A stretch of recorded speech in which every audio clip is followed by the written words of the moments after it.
Today we explored a simplified, kitchen-friendly version of what is traditionally known as balsamic vinegar. In our version, we used grape juice and wine vinegar to create a quick infusion that mimics the sweet and tangy profile of balsamic.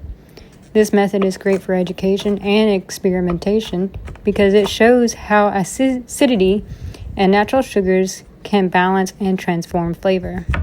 But traditional balsamic vinegar is a very different, slow crafted process.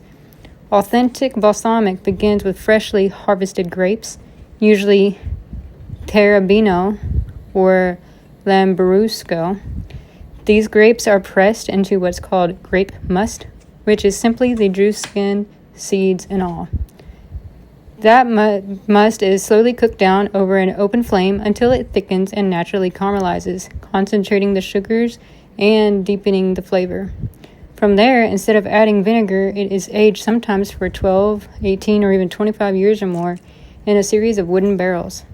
Each barrel is a different type of wood, like oak, cherry, chestnut, and mulberry, and each one adds its own character over time.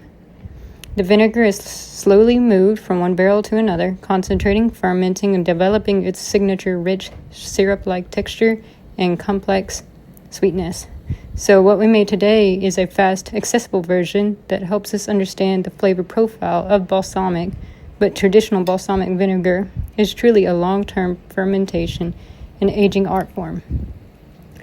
Both processes teach us something important. Nature transforms simple ingredients over time, and practice is often the key ingredient in depth of flavor. So today, like I said, I made a shorter version of the balsamic vinegar. I made a plain one, and then I made an infused one with jalapenos, garlic, and onion. And then I made two normal vinegars, one with blackberries and strawberries, and the other again with the jalapeno, onion, and garlic. And this is just because my husband really likes his vinegars, and so we were just experimenting and trying things. So far you've seen I was chopping up the fruit, and I showed where you steep the grape and then you add to the veggies or whatever it is that you're going to flavor it with, and then you add your wine vinegar and you let that steep for a little while as well.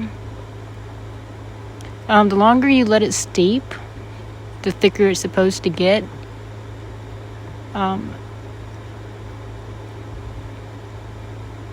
Here it's still a little runny. It's not as thick as I would like it to be. And then here it is done, and I have each of the varying different kinds in each glass container.